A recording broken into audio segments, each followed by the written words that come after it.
We're looking out across the Sierra Nevada now, 2,000 kilometers in excess of the Vuelta España has covered. We're in our final week. We are back in the saddle, and still that man is in the golden jersey, Isidro Nozal. George Hincapie of the United States, after he finished 2 days ago, he decided enough was enough. It was time now to prepare for the World Championships in Canada. He has good form. I think he wants to hang on to the strength he's got. So that's has George gone. The other four riders, Levi Leipheimer is now best of them, climbing steadily. He was once 150th in this race. He's now 73rd. Floyd Landis, Bobby Julich and Freddie Rodriguez, the four remaining Americans there in the race itself.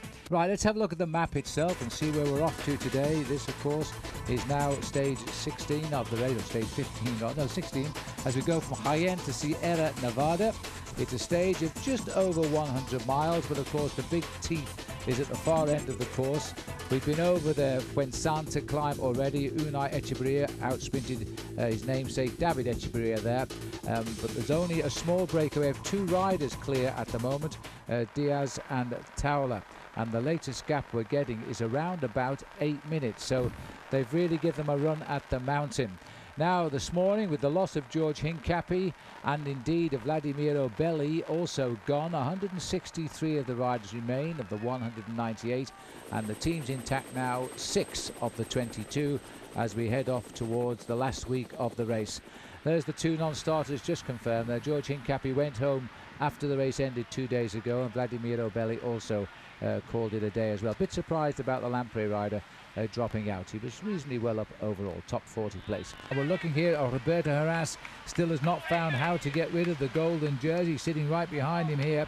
There are now 7 riders forming, just over 40 seconds behind Diaz.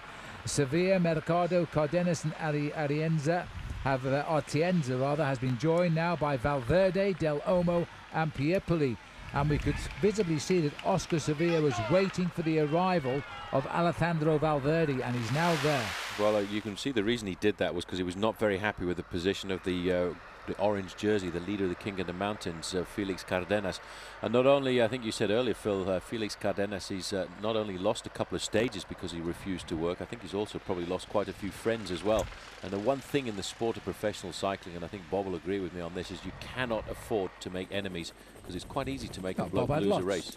I had a few, but I try to make more friends than enemies, and Cardenas not making very many friends at all in the breakaway, and you do need allies when you go on these breakaways. They're about to catch our erstwhile leader on the road, who's been out there for 130 kilometers. If he can hang on, it would be a miracle. I think they'll shell Diaz Lobato immediately, but this is a very strong little breakaway. They got a solid lead on the peloton that's right now led by the Once team. You can see them right there. De Galdiano in 3rd position, being led by Marco Serrano there, and one of the Domina Vacance riders, Martin Perdiguero.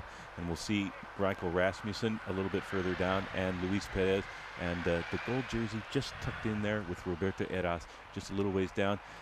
Heras has got to attack. It's not the type of climb that suits his talents, but he has to throw caution to the wind and try to attack anyways. At least put a little bit of pressure on the leader. 52 seconds now to Valverde's group.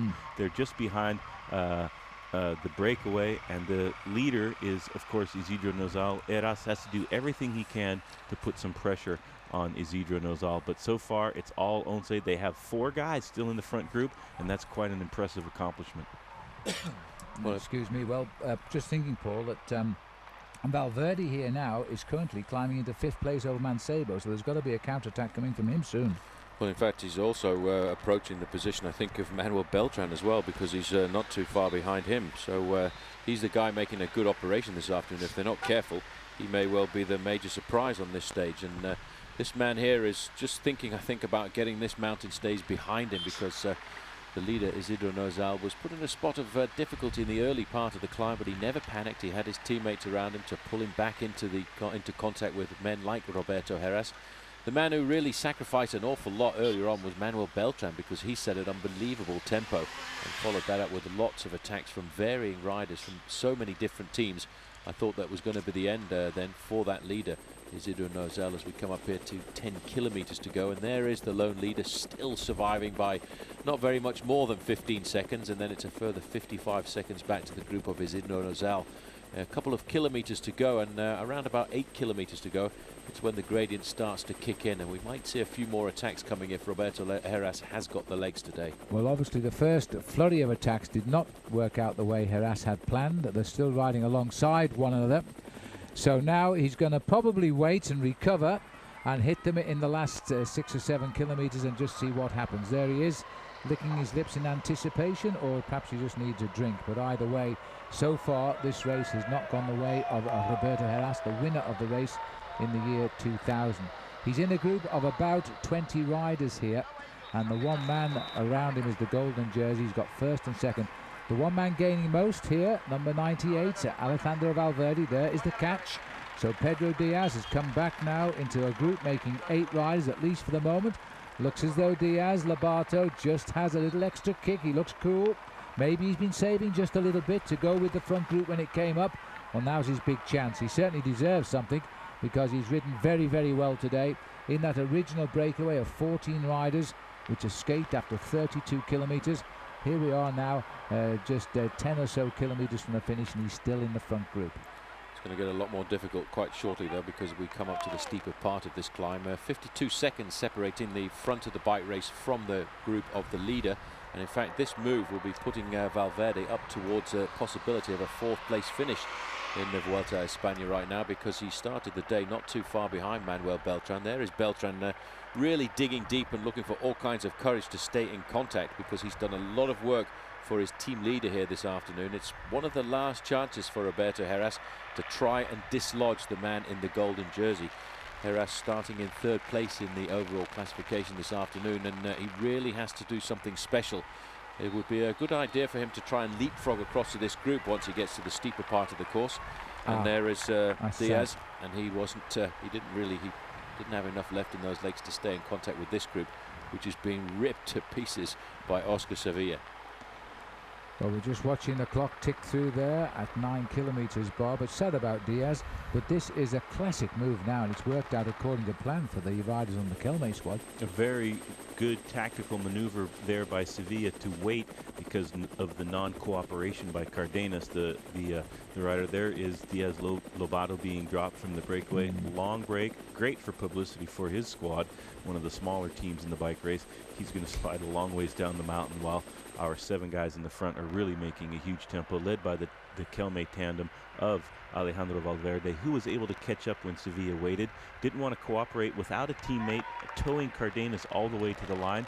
That would be a bit of a disaster. So he asked for Valverde to be sent forward. Valverde had the legs to attack. He's been climbing fabulously. He's won 2 stages already, Alejandro Valverde has, and able to make the junction to Sevilla. Now that's a very strong duo. All right, 59 seconds at 9 kilometers to go, so they are actually coming back, because they were out to 1 minute 10, but that was based on the leader on the road, who has now been caught and dropped. I think they will see some very hard attacks coming from the group just behind our leaders here. Cardenas trying to match the accelerations of the Kelme riders, and now the attacks are starting to come. They're trying to isolate the riders behind, and Cardenas is trying to close the gap each time either Valverde or Sevilla attack from the Kelme squad. Sevilla. Now Valverde will sit on for a moment, and when they catch him, he'll probably go. So Kelme really on a mission to win the stage today. Well, I tell you what, Felix Cardenas there in the orange jersey is certainly not making any friends at all in this group, and it's in fact going to be Mercado who'll go this time. Well, they're going to have to chase him now, because he's just the quality of the rider who could win this stage. He waited for Oscar Sevilla to make his move and then played his card. Valverde, I don't think, will risk an attack at this moment. He's protecting a possible rise in this race up to 4th overall, and I think he'll try to make better use of gaining time rather than just trying to win the day. That is rather a large gap he suddenly opened up. He opened up a great gap there, and Cardenas is on the front now. It doesn't seem like he's quite as motivated to close the gap to up to the rider from the Banesto team, Mercado. Maybe it's because he used to race for Kelme and has a little bit of animosity against the team. Alberto Martinez now coming out of the pack, 51 seconds behind, so they took 10 seconds out of those riders in the last kilometer. This race is most certainly not over. Once still on the front. They've done a great stage, as Marcus said, on those, setting the tempo for the last 10 kilometers. On the attack, Who's my friend? Robert Lyseca. No, that wasn't Lyseca. Oh, That's was that? Martinez. Alberto Martinez, yes. I beg your pardon. And there is Heras, right? And that's exactly where Nozal needs to keep himself, just on the wheel of Heras. But Heras needs to start attacking now very hard with everything that he has left. Well, Mercado, when he came to this race with success in 2001, a stage win and a 5th place overall, we were talking about him then as a future winner of the Vuelta. Hasn't quite worked out for him yet, but he has had a win this year in the Dauphiné, as they're now trying to sort it out from this group here. But this infighting and countering each other's moves is going to result in a catch. Well, it's quite strange as well, because there's one Colombian in the breakaway and 6 Spaniards, and I think, well, one Italian, I should say, as well, because Pipoli, although he's ridden for Banesto for many, many years, is actually an Italian. They obviously, I think, are trying to bury the hatchet here, aren't they, Bob? Because they certainly are trying to give him a run for his money. Not happy at all by the fact that he continues to sit on and won't collaborate with the pacemaking. And Piepoli now is going to be the best ally that Mercado could have. He will measure all the attacks now coming from this group. The Kelme riders will have to reorganize and perhaps use a little bit different strategy. Now they're going to be chasing, and it'll be Piepoli sitting on their chase. Cardenas seems to have come to the front now, and he's chasing Valverde. It's starting to get very competitive here. We're going to see the gap to the peloton from this group and see if anybody can try to get across. It was Euskaltel Euskadi's Alberto Martinez. The last time we looked down the hill, he was trying to get across, but he was easily matched by Marcos Serrano of the Once team. Valverde getting second in that sprint, Paul. If he wins the stage, he gets the polka dot jersey, the points. Very good move by him to get that 2 points, and that'll bring him just a little bit closer. And yes, if he does win the stage this afternoon, he will take the lead in the points classification by a single point from Erik Zabel, who at the moment is currently leading that competition with 135 points. Now then, there's going to be an explosion from the back. It might be coming straight away, because this looks like a rejuvenated Manuel Beltran, who is now trying to launch yet another attack. They've gone through, they're losing ground at the moment on the leader on the road. 109 now at that checkpoint, and still this group is sticking together like a little bunch of limpets. And I think they're running out of time, and I think they're showing us that they haven't quite got the power required to break the golden jersey. Well, they tried at the very bottom of the climb, and I tell you what, it's very rare to see so many attacks in the first few kilometres of a climb that's going to last 30 kilometres in length, 18 miles from the top, from bottom to top. And the golden jersey really has done everything to defend his position. There's still a few chances left. Beltran, I think, just trying to pick up the pace a bit, because he realises he's got a chance there of losing his place in the overall classification to Valverde, who is in the group in front. Well, the way they hit the bottom of the climb, all the teams attacking, they could not possibly have kept that sort of pressure up. They had to take a respite somewhere, and it's been midway up the climb. Rasmussen is still highly dangerous there in the centre for Rabobank. Is still a possibility. The breakaway is certainly reachable right now, Bob, at 61 minutes, but I really think that that sooner or later the golden jersey himself might actually come to the front. He's looking stronger as he grows in confidence now, because when he was hit at the bottom, he must have been rather depressed that so many riders were attacking him, but he survived. And as these kilometre banners go by now, he is going to gather his confidence and is going to think perhaps of even getting himself a good finish. One thing's for sure, he's going to thank his teammates for the way they're climbing today. Heras has put in a very serious attack here as the gradient really starts to kick in here as we get towards the summit of the Sierra Nevada. So too as Igor Gonzalez de Galdiano. He's having a spot of bother, and I wonder if this is the time to remind everybody that was on the slopes of this climb about a year and a half ago that Once had a very difficult time. They lost a lot of their lead, and right now the man who's in the lead in the golden jersey is really asking his teammates to pace him back up to Roberto Heras. Roberto Heras has Michael Rasmussen there for company, and you know, just a few moments ago we were waiting for something to happen, and it was really going to come from the man by the name of Roberto Heras, because he knew that as it started to kick in, he moved from the front of the peloton. He was so confident that this was the steeper part of the climb. And look at the Once riders just looking down to check the gears. And I can tell you one thing, whatever gear you're in when Roberto Heras attacks, it certainly does start to hurt. And for the first time, we're now seeing the golden jersey in a spot of bother. Well, Bob, it's all up to Heras. I don't think he can get the time required, but if he can take some time, he'll live to fight another day. Yes, absolutely. That's the time gap to Heras, perhaps 22 seconds. They've just swept up Atienza. Rasmussen doing quite well to get onto Heras's wheel, and he's really making his move now to get a little bit closer to the golden jersey of race leadership. Nozal has ridden so well. Marcos Serrano is still there trying to pace him. Atienza has pulled the plug and detonated. He's going backwards, but Roberto Heras now is flying up this mountain. He's waited to the perfect moment to attack on the mountain that's very gradual, and in sections it's quite steep, and he's used that steep section to get this gap now. Nozal in third position there, just holding on to the wheels. Marcos Serrano, who's trying to set the tempo and limit the damage being done by Roberto Heras right now. Santos Gonzalez just in front of him. He doesn't need to panic right now. All he needs to do is just make sure he doesn't lose too much time. And if Roberto Heras cracks towards the summit, he can pull himself back into this race. He's got, let's not forget, 4 minutes in hand over Roberto Heras. And that's the one thing that a good team manager should be able to tell him. Don't panic, just ride sensibly, because you're not going to lose the Vuelta a España in the next few kilometers. But if you panic, you certainly could lose a lot more time than 2 or 3 minutes. Lance Armstrong was placed in a similar situation when Jan Ullrich hit him on the Col de Juplin in the Alps once, and Johan Daniel was very quick to remind Lance of his time advantage and not to panic, and I think that's exactly what Sainz will be saying to his man at the moment. But there comes Atienza. He's back in the fold, and he's seeing the golden jersey, as they call it in this race, coming up now, and he's going to try and take a deep breath and hope he can hang on, because this is very fine tempo riding being done to keep this man right in the picture. It looks like Serrano setting the pace there as the road kicks up yet again, but with every pedal rev he's knocking out the meters. Igor Gonzalez de Galdeano is not in that group, so he really does risk losing his second place in the overall classification this afternoon to Roberto Heras. Heras wanted to chip away at the lead of Igor Gonzalez de Galdeano and of course Isidro Nozal. He needs to do this every time the race goes uphill between here and Madrid if he wants to have a chance of winning this bike race for a second time.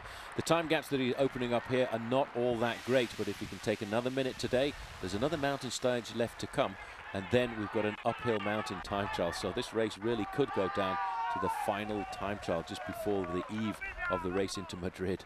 At the moment, about 15 seconds is the gap between Rasmussen and Heras and the golden jersey. 31 to the leaders, I think, at the moment, as the clock started with the first riders through, didn't it? I thought they started with Heras and Rasmussen, and it looks like Nozal is having a little bit of trouble following the pace set by Marcos Serrano. And look at the tempo that Roberto Heras now is putting into the bike race. Fantastic ride here. His teammates working so hard at the bottom of the mountain to set this move up, and now Heras is trying to follow through on that and punctuate a big day in the mountains for the US Postal. Best climber perhaps in the world, most scintillating when it's very steep, and not a climb that suits him, but he's not letting that worry him, and he's trying everything to get away from Isidro Nozal, who's having a little bit of a hard time now. I'm sure Nozal would love to claw his way back. He mustn't panic, like we've said, and just ride a good, steady rhythm. He would still have quite a bit of time in hand, but now the gap's gone out to just over 3 minutes. Here's 2Ks. I think we'll see that that's our leaders down on the road. There's 5 riders there, so I think that Mercado must still be out front, and we haven't caught up with him yet at 2 kilometers to go. He might have played the card that will win the day. There are the 2 chasers of Heras and Rasmussen, and there is the next group on the road. It is going to be not a big game, whichever way you look at it today, for Roberto Heras, but he didn't have the legs at the base of the climb to get clear of the group. But the important thing is just to keep chipping away. He needed to pull himself back just around about the 1 minute over Igor Gonzalez de Galdeano, and I'm actually pretty sure he's done that for the moment. But the important thing right now, look at the way this man is using his teammates. Isidro Nozal is just sitting on the wheel of Marcos Serrano there.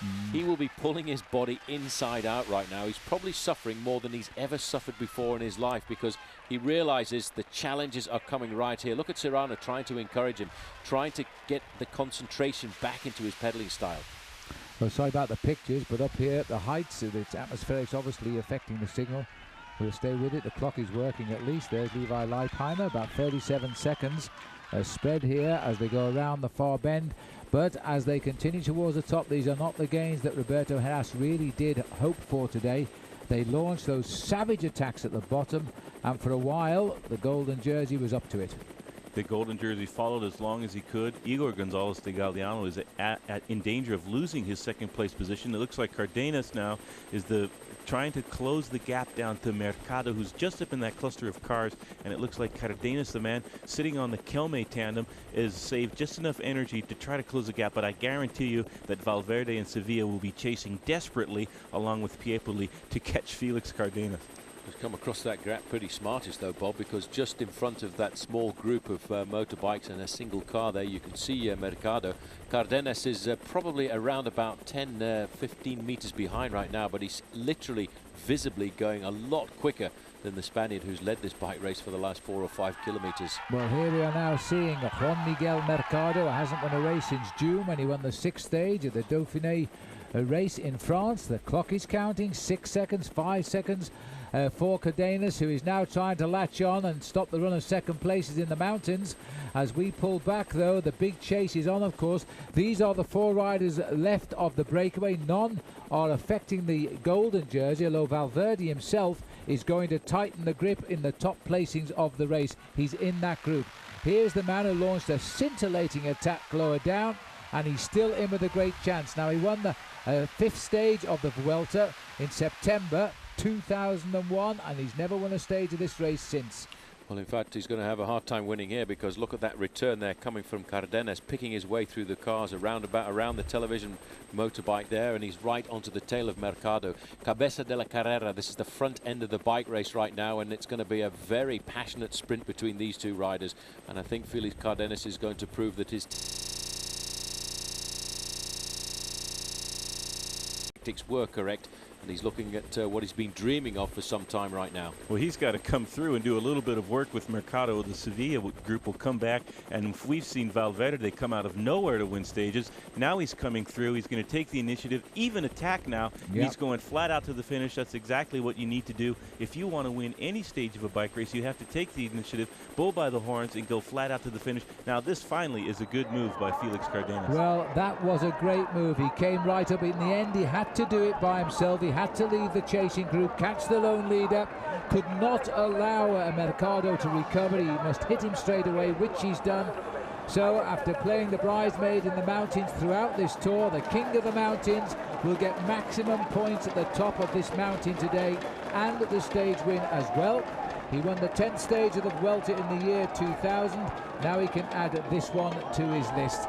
And I think this is a remarkable ride by him today, because he's marked all of the riders throughout all of the mountains of this tour. This isn't the battle, of course, for the golden jersey. This is the battle for the orange jersey. Let him enjoy his moment. At 30 years of age, the Colombian Felix Rafael Cardenas gets what is for him his 5th win of the year. And a very, very upset Juan Miguel Mercado has to be content with 2nd place. What's going to be important now, though, is the times on that clock, because we've seen a great response behind Oscar Sevilla coming up to take 3rd place, just ahead of his teammate Valverde, and just getting onto the back there for 5th place, Leonardo Pipoli. But what I want to see now is the position of Roberto Heras, and there he is. He's there with Michael Rasmussen, and it looks as if one of the Osa brothers has come up there as well. But the time gaps are important between him and Isidro Nozal, the man who started the day in the yellow jersey. Del Olmo slipping through the line there. Osa coming up now, but Heras really needs to grab as many seconds as he can. You never know, it could be vital by the end of this tour. He would be preferred 1 or 2 minutes, I think, today, not just a few seconds. But we'll wait and see. The clock really does start when he hits the line, as Aitor Osa comes over the line, and then follows the race for the time for the golden jersey. 1:01 approximately was the time gap, as Roberto Heras, with the congratulations from Michael Rasmussen, comes over the line. Now, we'll see how many seconds he's gained. One thing's for sure, there'll be no change in the leaderboard tonight, at least in the destiny of the golden jersey. Well, there should be the golden jersey group right now. Levi Leipheimer was there, but I actually didn't see the golden jersey. He may well not even have stayed in this group, and it could be that he has suffered some kind of a defeat on the slopes of this climb, because he was a few moments ago with Levi Leipheimer. Leipheimer looking over his shoulders to see where is the golden jersey. Well, you know, Roberto Heras has got himself some serious time, because it's already around about a 40-second advantage that he's pulled back. We're waiting. He's still there. Comes Manuel Beltran, who might have held on to his position here. As he now look over the table, still looking. There he is, tucked in on the back still of his teammate. He's going to concede on the line about 54 seconds, I would suspect, almost a minute. It may not be enough, but it certainly kept the door open. It certainly kept the door open. In 2 days going up the mountains, Roberto Heras has pulled back almost 2 minutes of his deficit in the overall classification. Felix Cardenas winning over Mercado. By the way, Gonzalez de Galliano, he finished 23rd, just 1 place better than the team leader and the race leader, Isidro Nozal. all timed in at a minute 55. Roberto Heras crossed the line in 8th place, just over a minute behind, 1 minute 02 to be absolutely precise, and so he's made a gain of 53 seconds. But he needed a gain of 46 seconds, 6 seconds more than that to have moved himself up into 2nd place. But of course he's still got the mountain time trial to come and one more mountain stage, although it's not a mountain top finish.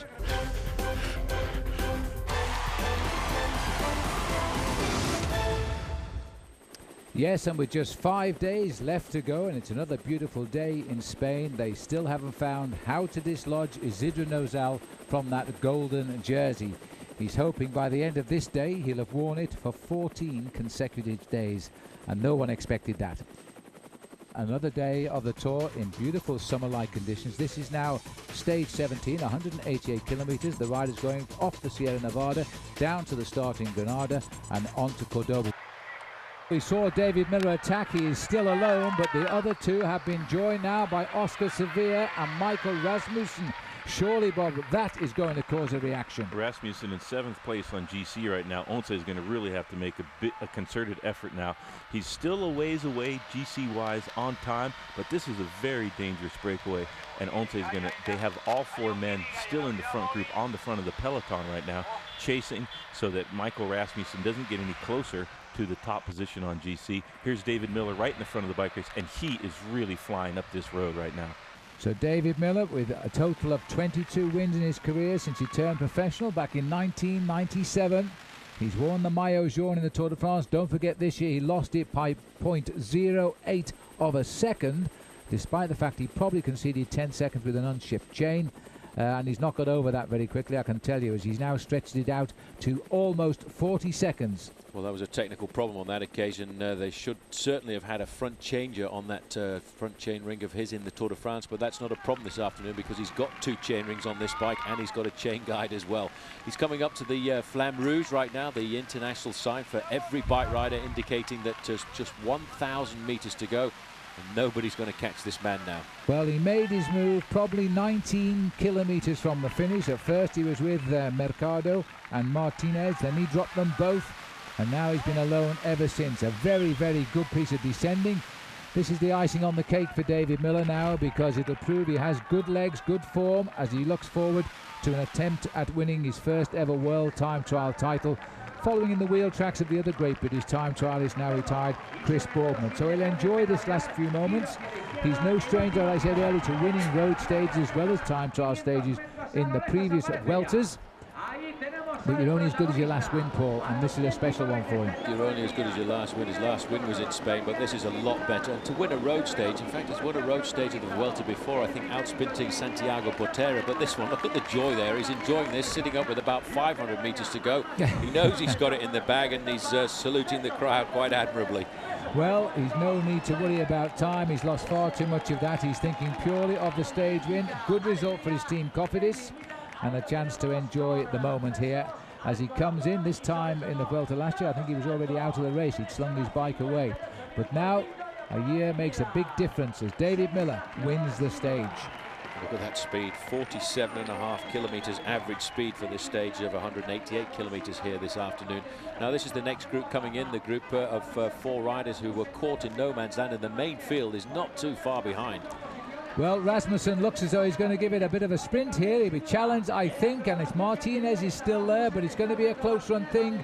Rasmussen with the most to gain, but at the end of the day, the gains will not be really significant as Martinez comes over. Oscar Sevilla, is he going to get second on the line? Close. It'll go to the photograph, but look at the sprint now. This is crucial because it looks like Zabel to me. It is Zabel on the line and Petacchi nowhere. Now that is going to be probably the best gain of the day. Big gain for Erik Zabel there, just ahead of Freddie Rodriguez, who was in there in the lime green jersey for Vinny Calderola. So obviously his team did have confidence in him. He was in there with a chance of getting himself a high placing, but for Erik Zabel, that will extend his lead in the points competition. He needed to do that today over Alessandro Petacchi, because for the men who are exceptionally good on the flat stages, they've not got too many left here in this Vuelta a España. They've got one more tomorrow, and then they will have to do battle again on Sunday in Madrid. But this man flew the coop early on, 20 kilometers to go, 12.5 miles. And I have to tell you what, that was a very good performance. But look at his face there. You can actually see really pushed himself over those last 15 kilometers. And I'm not sure whether it's joy or relief which comes out onto his face. Well, there's the result of the day. Alberto Martinez, who had every chance to go with Davy because he was alongside him at 20 kilometers to go. He led in Oscar Sevilla, Unai Osa and Michael Rasmussen. And then further down, Erik Zabel cleaned up from the bunch, and that might have won, in hindsight, Erik Zabel the points competition, but we won't know that for a few more days. Freddy Rodriguez continues to sprint well. What a shame in some ways there was a breakaway there, because Freddy would have done probably a great sprint.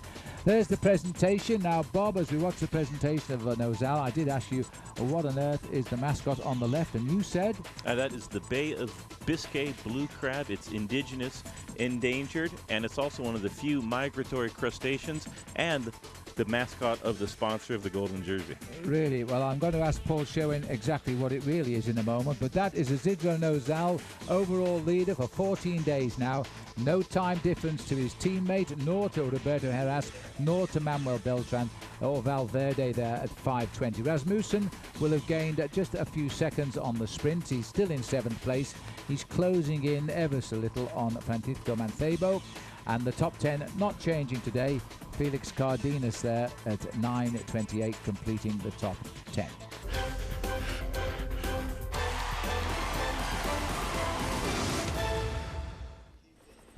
Two and a half thousand kilometers now completed, and for the last 2 weeks we've had the same overall leader, Isidro Nozal of Spain. He's looking today to defend that lead on a shortish stage of the race, just 144 kilometers. The ride is now settling down for 4 nights in the same hotel in Madrid and going out to the courses each day. We're at Las Rosas now. It's a circuit race. That's just over a mile to the finish for this man, and I don't think they can take it away from him now. He'd be unwise to start celebrating just yet, but he's only won a stage in the Ruta del Sol in 2001, and in his first year as a pro he won a stage of the Tour of Argentina. Now he can add to that a stage in the Tour of Spain. Terrific result. That blue bridge there across the road indicating to him that there are 2 kilometers left to go to the finish. That at the pace that he's been doing right now, be around about 2 minutes and 20 seconds, and that's all his body has to suffer for right now to get himself to the finishing line. But there has been a major acceleration in the main field. In fact, it's split the main field into 2 very distinct groups as we charge into town here right now. And once again, this has not been an easy stage of the Vuelta a España. He's got 58 seconds, so he's stretched it out comfortably again over the chasers. I think he doesn't have to worry too much about that, because he could almost walk to the finish line now. Hopefully, yeah, but you know, what a great demonstration it is from a rider. You know, you just keep on trying. One day they do let you go, and today was a very hard race in that breakaway. Strong man got away, the bunch weren't chasing, the combination was right. It was all working out perfectly, and when he hit them, he waited for them to make their attacks, got them on the sprint at Valdemarillo, and then just went straight by and away. Well, right now he's just got to concentrate. This is a tough road to be away on your own. There's the police indicating get off the big highway right now and look for the road into town. And you can see these guys have got no organization right now. They're all trying to leap away one at a time, and that is certainly not the best way to try and pull time back on the man in front. And in fact, the whole group's though come together. Zabaya's up here now. Yep, they were only 10 or 15 seconds off a few moments ago, but I really wonder where Zabaya came from, because he must have done a storming ride. He was originally in the break. He fell out of it. We never actually saw him for ages, and he's gone back up to it. But it doesn't matter now. It's all too late. He's another Mr. Persistent and Consistent, Zabaya. But this rider now is going to enjoy his moment as he heads through the kilometre. And he knows now nobody's going to catch him, Bob. No, he's got a good shot here now. He just has to get around the corners in good order. Peloton is chasing very hard. It wouldn't surprise me if they caught the group that's chasing him. They seem to go under the 4K to go banner, just a little bit behind the little breakaway, which would wipe out the Banesto 2-rider advantage. They were at 3 minutes taking over the team lead. Maybe that's why Once did a very hard chase, split the Peloton. They won't catch this man, though. He's just going to be so pleased with this win. He put a lot into it. A couple of dodgy corners here before the finish line, but then he'll see the line, and he'll know it's a great result for the team and a fantastic win for himself. He's never won a race this big, and they'll be drinking the champagne at the Paternina table tonight. Checked over his shoulder, and it's a real big result for the Paternina team, this, and he deserves everything he gets out of this tour. He's won stages in the Ruta del Sol and the Tour of Argentina, but as every Spanish rider will tell you, to win a stage of the Tour of Spain, and he's going to milk this one and enjoy it all the way up to the line. Time is not important, but the victory is, and he has tried and tried and tried to do this over a number of days in breakaways and on his own, and always lost his chance in the closing kilometers. But that's how you do it. You get in a break which is really under pressure, you wait until they've stopped attacking one another, and you get away and you just do the ride.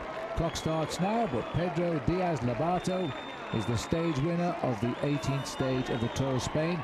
The peloton is here. Well, this is the merging of the two groups. There should be 8 riders here. Now, can Sabaya get himself a result here? It's been quite an escape for two Banesto riders, though.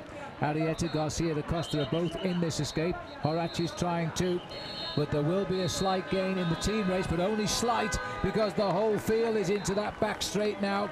They won't be quick enough to catch the leaders here as the riders sprint for the line, but it looks to me as though it's Garcia who might take it out on the line. Oh, a nasty little clash of wheels there as Schweder tries to get over the top of Horace, who couldn't get away, so he finishes last. Kel may get it, and the two Banesto boys come over. This might just be Laguna as he crosses the line. As the sprint now, Petacchi on the right again.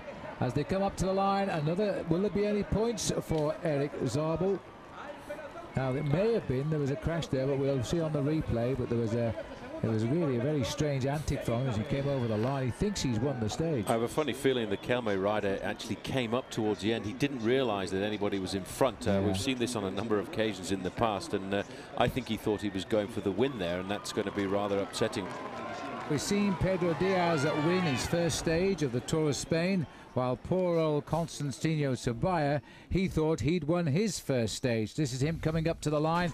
He'd caught the breakaway late on. He had no idea that one man had slipped away, and he was getting ready to celebrate his first ever win on a stage of the Tour of Spain. You've got to feel sorry for him, because he too, like Pedro Diaz-Lobato, is a real trier in this race, but it wasn't to be. He actually was second, 44 seconds behind Diaz, and the rest of the break coming in same time. Arrieta, Rafael Schweder of Germany, and Jose Garcia Acosta there completing the top 5, as it were. In Arquisasi, all these riders were in the breakaway virtually throughout the day today.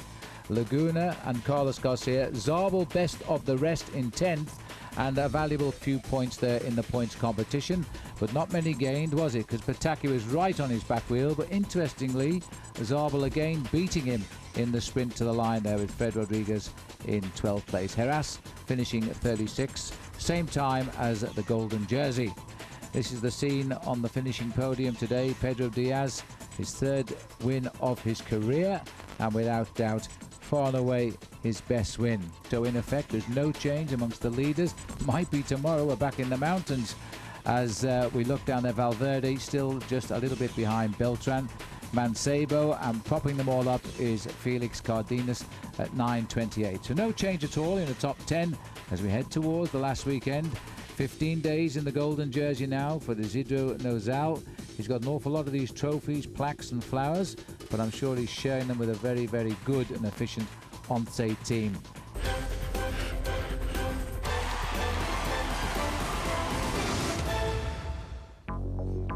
19 days, the mountains are back in the Vuelta a España. Just a weekend to come, the last real opportunity now for Roberto Heras to attack the race leader of 15 days. Isidro Nozal knows now he's going to have to resist, surely, a hard attack from this man who won the race in the year 2000. It's going to be a tough day. This is the situation. Nozal still on top of the leaderboard, still with 3:03 on his teammate Galdiano. 3:09 is the big time count though on Roberto Heras. Beltran is in 4th. Alejandro Valverde still with some fight there in 5th. Further down the list as his final weekend approaches, Mancebo stays in 6th, while propping up the top 10, a stage winner on the Sierra Nevada Felix Cardenas at 9:28. 4 Americans survived to the final weekend as well, and Levi Leipheimer is the best of them in 61st. Freddy Rodriguez, still promising us a stage win, perhaps on Sunday in Madrid, is lying there in 116th place. One man who is pretty safe in the King of the Mountains, and today should confirm himself as the King of the Mountains, is the Colombian rider Felix Cardenas, brought into this race to try and win this title for his small team, and it looks as though after today he will have done it. Let's have a look at the situation in the King of the Mountains competition. He's got 194 points. Aitor Oza back there on 112, and Horace Valverde Perez. Perez wants the leader of this competition very early on in the opening week. So that competition should end today. Let's have a look where we're off to. It's stage 19, remember. It's a road pretty familiar to the riders who took part in this event 1 year ago, from Alcobendas to Collado Villalba, and Pablo Lestras, by the way, was the winner on that occasion. He's in a leading group of riders at the moment, as they just come over the top of the first category climb. The second first category climb, the Navacerrada, which takes us up to 1,880 meters, is still ahead. This is the main field, don't forget. There are still 11 riders ahead, but this now is the battle to try and unseat the golden jersey. Well, Levi Leipheimer really getting into form in the last week of the Vuelta a España. I think he's going to be a very serious candidate when we go forward to the World Championships in Hamilton. Luis Perez also moving forward. This is now Cardenas, the leader of the King of the Mountains classification. The pressure is on. Everybody has thrown caution to the wind. This is the last big chance in the Vuelta a España to really blow the race apart and maybe finally decide all of the positions in the top 10. Roberto Heras in about 7th or 8th place. No, Towler just swung off there, Bobby. We've seen him do that before. He has given 100%, and now he has gone. He's still got teammates there. Rasmussen has come in nicely now, right in behind Luis Perez. The big men in the overall are starting to test the water. Roberto Heras going down the far side. He looked over his shoulder just to see what the face of Isidro Nozal was like. He knows he's got to do something very special here this afternoon. 3rd in the overall classification at the start of the day, 3:09 behind. And right now it's Perez taking up the pacemaking. But you know what? Isidro Nozal is still there for the moment. And they still have just over 2,000 feet to climb to the summit of this mountain, as we now see Heras really launching an early attack. He's got to go early, Bob. He's got to get minutes. He's not looking for seconds on this climb. He looks fantastic right now. He's put in a big attack. Luis Perez, who's been riding so very strongly, starting to close the gap now with Michael Rasmussen. We haven't seen Igor Gonzalez de Galdeano. I think he has detonated. One of the first riders to go was Mikel Pradera, but he'd been doing a lot of the tempo leading up to the bottom of the climb. But now Heras knows that no matter who comes with him, he has to make a huge effort, and he's hoping that man just down the line in the golden jersey will crack, start to open up gaps. You can see him trying to fight for the wheel of Chema del Olmo from the Milanza team. He's having a hard time doing that. I'm sure we'll see Oscar Sevilla come forward as a real strong ally for Roberto Heras, and they'll have a real attacking ride all the way to the top of this climb. And Nozal is in trouble right now. Well, Luis Perez pulled off as well. He couldn't stay on the wheel of Roberto Heras. He never quite closed down. But this man, Gonzalez de Galdeano, is the one they wanted to get rid of. He's there with Tricky Beltran. Won't get any help at all from him. But I think we'd seen that, hadn't we, Bob, on his face earlier on in the day. He really was not having a good day. Maybe the last weekend is going to be the last weekend too much for Igor Gonzalez de Galdeano. Just one climb too many for Igor Gonzalez de Galdeano. You can see what Nozal can do to limit now. Cardenas has come forward. Roberto Heras is flying up this mountain. He's putting in a big challenge now. He knows that he'll know now that de Galdeano is gone. He's done some serious damage already in the first couple of kilometers of this climb. He looks so composed. He's into a very good rhythm there. Cardenas struggling just to stay on his wheel, so you know he's making big progress. He needs for Nozal to crack, and Nozal needs right now to start resisting, going at his own tempo, not try to panic and try to go up the hill as fast as he can and see who has less. It looks like Piepoli from the Benesso team has come flying across the gap. That's a very strong trio of climbers right there, putting in some big damage to Isidro Nozal. Well, I think Galdeano, he knows how bad he's going at the moment. He will ride sensibly here and hope to close down a little bit of time on the descent. He will probably now concede second. He's got to watch out, though. He doesn't concede third to Alejandro Valverde, because if he finishes 2:17 behind Valverde, he will lose that third place, and Valverde will get his wish, and that's to be on the podium in Madrid. Now we're looking down on the peloton here, which is splitting up. Heras is really giving this just about everything he possesses, everything that's left in the stockpile now, and he's been joined by two good climbers.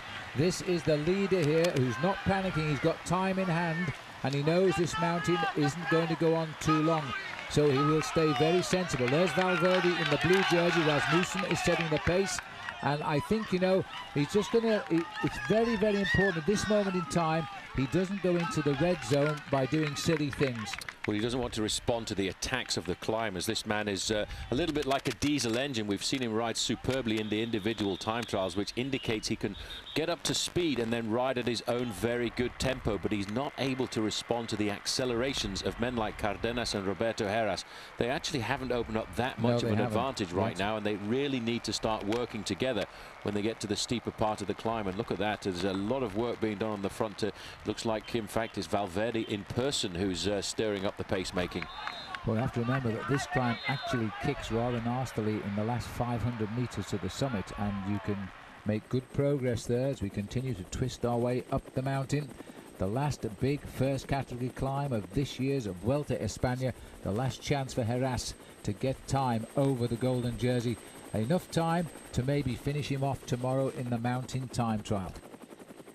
Isidro Nozal is in terrible difficulty. Look at this. He has slipped to the tail of the group now and is looking extremely vulnerable, because at the front of the group it is Roberto Heras who is turning the screw. We have had shots too of the team car of Once rushing all around the place, I think shouting at the TV cameraman for getting too close to the race at the front. And there is the Once car now, and I think that this is a situation where again he's come up on the TV camera to complain about the proximity of the motorbike. But the one thing is sure, Nozal is being isolated in the bottom left of our picture. And I can't understand why the man at the front there, top left-hand corner, Vicioso, has not been called back. It could be, Bob, let's not forget these little race radios that everybody has. They only have a range of about 2 kilometers, and that's in a straight line. Well. And in a mountain like this, he might not be able to talk to his man. He's trying to get past, but look at the race referee. The race referee is not very happy at all with Manolo Sainz. He actually, on one occasion, I think, blocked the TV motorbike to one side of the road to stop him trying to get camera shots from the front of this group. But this man right now is going through all kinds of hell just trying to stay in the bike race. Marco Serrano there now, the most solid of all the Team Once riders, is trying to pace him back. That's another group of riders just in front of them who have been dropped by the Heras-led attack on these slopes with Sevilla. Michael Rasmussen is in there. Heras now has a lot of allies in the attack on this golden jersey. Nozal is losing all kinds of trouble, and I think that Manolo Sainz is losing his mind right now. He's trying to block the TV camera and made him come to a dead stop on the side of the road, thinking that he was perhaps helping the breakaway riders a little bit too much. But it's an 11K kilometer climb up to 6,000 feet. You have to be a little bit calm when you're the team manager. They've been doing so much work. This is the last moment for anybody to unseat Nozal, and they're taking full advantage of it at this point. Well, I think Nozal, hopefully, he's learned something over 3 weeks, and that's not to panic totally yet. He's got Serrano with him. Serrano is a wonderful teammate. Here he is talking to him, keeping him going, probably saying, just follow my wheel, sit there and wait. He's got David Echeverria has come up with him as well, and that's Santos Gonzalez in the striped suit, who also has a high position and doesn't want to lose it. So they're all gathering around Nozal now. And this guy also, don't forget, has made a lot of friends on this race because he's resisted all the attacks thrown at him. He never came in anybody's books as a winner of this tour. And I think a lot of people want to help him now.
But in fairness, Roy Nickman is known by them. He's young and has potential, and today is playing point man in the 7-11 strategy.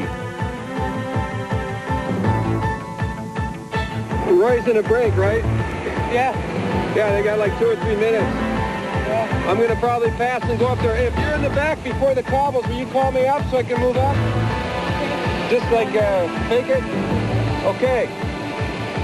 Team manager Mike Neal, an ex-rider himself, has Nickman in the lead group. And with over 100 miles to go, an early understanding of the race pattern is necessary. And no better rider to advise than Andy Hampston, who's riding in the main pack in his new role as chief scout.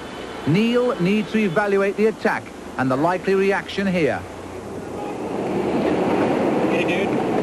So Roy's 5 minutes up. 5 already, huh? Yeah. 5 dozen? Yeah, I'm going to go up there and talk to him, and I'll be back. Okay, because I'm not sure who's in there, but I didn't see anyone big, but... No. Kelly and Van der Arden are just hanging out. No, I just want to talk to him and make sure he's just sitting on and, you know, tell him to hang in there. Maybe he can do a good job. I think it's kind of like, you know, we were talking about, he'll make it.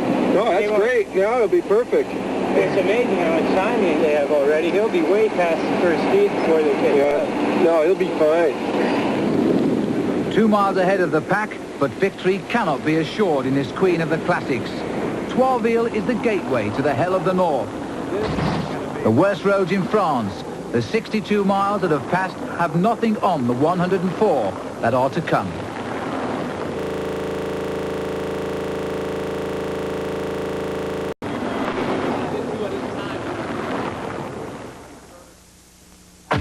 About the conditions of this course on a dry day. The advanced vehicles rolling over the first cobbles have already found out. With the cyclist close behind, Mike Neal has caught up with his rider Roy Nickman, who is still in the breakaway. All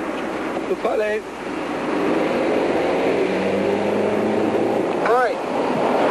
Good job. Listen, just work a little bit. I don't think any hard pulls. Right. Come through normal. Save it. You're one of the best guys in this break. I'm doing what I can to sort of bolt my way. Yeah. Piston and eating at the back. Yeah. Just flow through when you have to, but you're one of the best guys in the break here. You're going to be great on the cobbles now.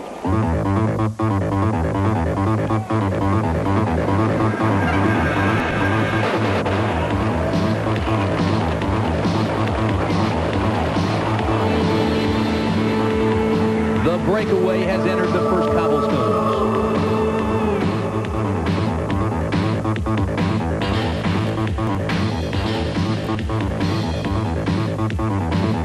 After some 3 hours and nearly 60 miles of civilized surfaces, the course now disintegrates into a path more suited for livestock. Alan Piper is the first casualty. The pace setter is paralyzed roadside with a flat. The loss of time is magnified by the amount of energy spent trying to regather any speed on the rough road. While American Roy Nickman rolls on, sustaining the bone-jarring punishment near the lead.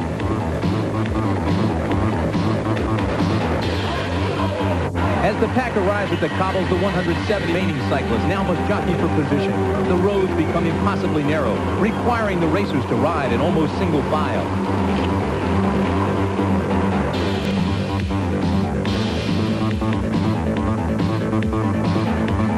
Normally, these roads are made slick by spring rains and thick mud.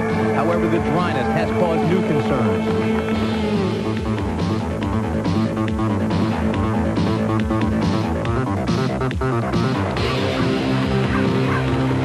Once a rider comes to the rough stones, dust flies, visibility disintegrates, and the urge to pull back becomes a very real nemesis.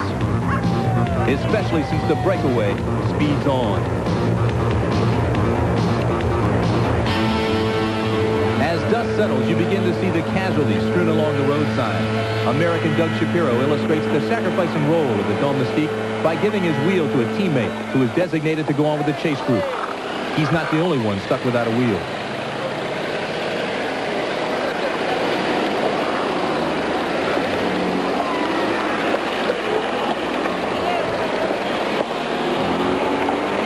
This is a thankless job, to wait for help long after the race has passed you by. When the team car finally arrives and gives Shapiro a new wheel, his reward?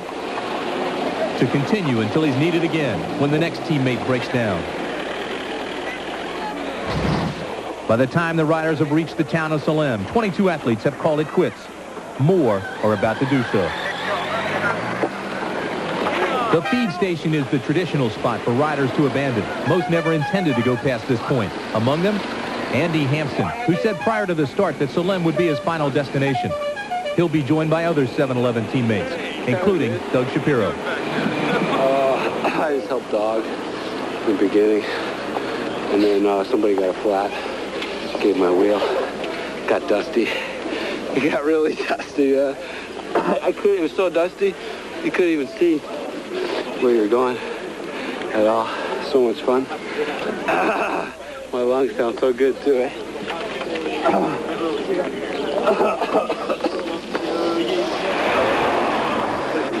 Before it started. Here, why don't you come to this car here? Your bag's right here.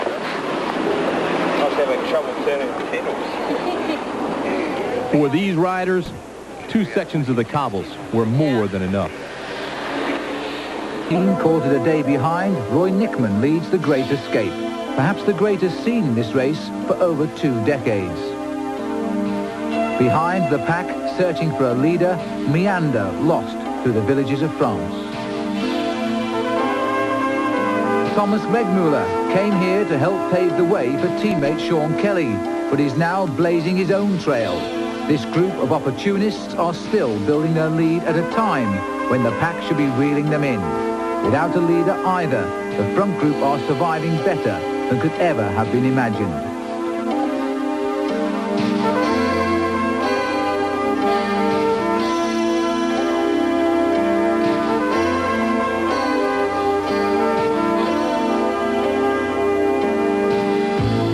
Laurent Fignon is perplexed. All the men he fears are here, but with every turn of the pedals, others are gaining ground. Sean Kelly searches for help, hoping for the first signs of a reaction. Can, for example, a rider like Dirk de Mol, a Belgian who's never won a major race in his life, influence the outcome? With him, there are 12 like-minded men. This breakaway, started by riders the French call domestiques, men who help others to win, has developed into a serious attack that could never have been foreseen by the favourites. Now, the biggest obstacles for these men are not the riding legends behind, but the cobbled legend ahead. The Forest of Arenberg awaits. After leading the Paris-Roubaix race for over 3.5 hours, the 13 surprise leaders approach the main test, a forested corridor of misery that welcomes wheeled traffic only once a year. To lead over these terrible roads is an advantage, and Roy Nickman, young in years and mature in mind, leads the high-speed charge to the Forest of Arenberg with 100 miles completed.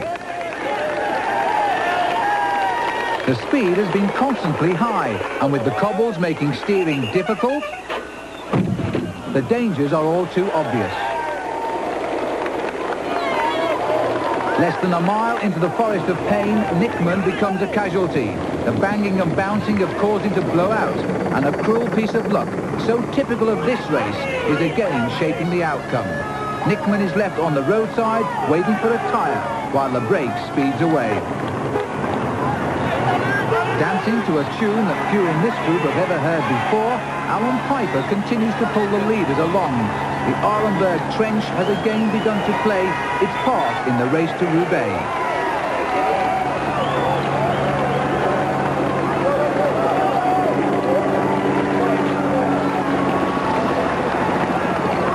Finally, Nickman gets a wheel, but he's already lost a minute, and with it possibly his dreams of winning the race.